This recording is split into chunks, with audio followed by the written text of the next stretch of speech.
Let's see what is the next one. All about the plan. Before moving into the planning part, I would like to understand that definitely as a project manager, we are all aware that what is to be done, what is not to be done. But there is one simple point. If it doesn't add value to your project, then you should not do it. You should not plan it. That's what the basic step of the planning is. As you become more of a project manager, you will find you have a long list, and I have definitely faced this in major cases of the software project management. As a software project manager, always there will be some requirements from various departments of the client, and also there are some issues like because when we deal about the technical things, there could be some software configuration issues, there could be some tool upgradation issues. So all these things, I'm not saying that they are low priority, but as a project manager, as an expert project manager, the first and the primary thing when we are about to plan these things has to be have to be prioritized. Prioritizing is the basic step for achieving a good success rate for your project. That is the first thing. So when you say that, because you need to, when you include it in plan, unimportant things, you need to track it. So there is a lot of overhead which comes with that. Because when we say so, when track exactly how much time team members spend coding each new feature, detail exactly which budget element. So there are a lot of budget element is included, or it needs to be put in the costing of the project. So all these things matters. There are n number of example. I'm sure you will also have an example. For example, I can say that in practical sense, there are a huge project I used to handle, the redesigning of a framework, of the old framework to a new framework. In those cases, there are n number of things which comes as like, for example, whether we should first document all. Yes, documentation is important, but when the client has given you deadline and your team doesn't know the technology, so what you will prioritize first? So these angles, these things definitely need to be analyzed as a project manager. And I want to, just as an exercise, first think about your project, and have you ever prioritized which are adding value to your project and which items are not adding value to your project, and see your plan, and you can definitely be more efficient than ever. And one more thing is, the best tool is the one that works and gets used. I have always seen that when because various project, when we talk about the software or any other, because now the automation is everywhere, that IT department is running everywhere. So first of all, we come the organization spends a lot of money in investing on those tools, so that the life of the users become easy and the work is more efficient, so you have more return on investment. But my question is, when uh, I have seen, trust me, I have seen various clients or various clients of mine who have just, as an in the IT department, they just buy the tool, but when it comes to the usage, it becomes obsolete. They don't use it to the utility is very low.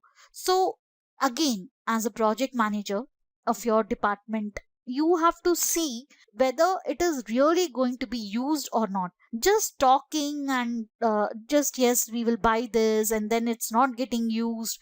So basically, like the lean principles of that states that we have to reduce waste, like that we have to eliminate all these kind of cost which can occur to the company, because we are not going to use it.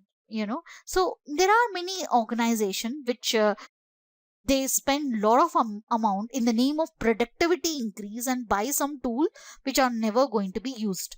Again, there is one another point when we talk about planning, and definitely these planning and a lot of things which, because just planning, I have seen many project managers, they plan very well, and definitely they plan to the detail, and but when it comes to the communication to the team, they don't communicate. So they really definitely, I know you can imagine the results. Because see, most of the time it is not intentional, because we don't as a project manager there are n number of tasks in our task to be handled. But communication is the key, because many project managers fail in that. So as a expert, if you want to become an expert project manager, the best way is to communicate that, so that, or in an effective way, so that it gets you heard. Because I've seen many project managers, they don't have a effective communication. So the team won't understand it, and then it becomes really in day to day routine, it is very difficult. Choosing the right form, method and content for your communication is hugely important to your project success. Communication is an area in which it's particularly important to understand organizational culture. Which statement is really just management speak for the saying, or it is all having a what kind of jargon you will use when you will have meetings, and what kind of email structure you have, because everything is dependent upon your organization culture also. I have seen, I will tell you one instance which has happened to me in a project. I have taken a vacation for 5 to 10 days due to some personal reason in my project. My project leader, then she has to handle that whole project. But what happened that she was really planning very well, and she was technically very good. But the major failure happened and the client has escalated is that the communication was not happening. The client was not knowing that we were really doing work. So this one part is very important, because when it comes to project manager, the whole entire team, there are a lot of dependencies created day by day. So it is very important that you need to analyze and you need to groom your next level also on the, because it can happen, right? Like you can move, you can be transferred to different project, different department.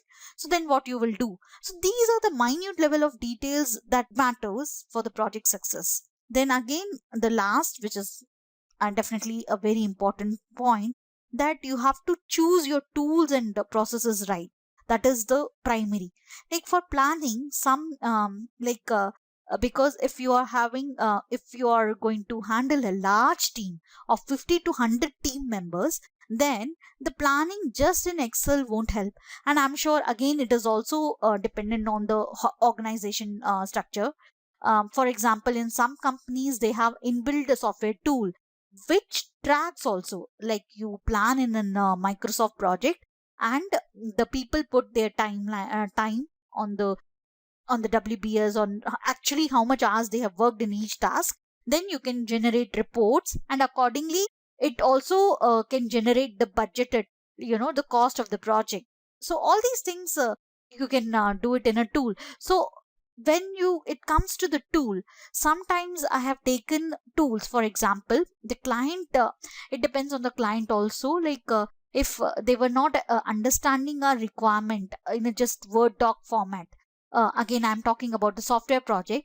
So in that sense, what happens, just you give the they won't come back that we don't understand. So the it was delaying the whole process of requirement sign off.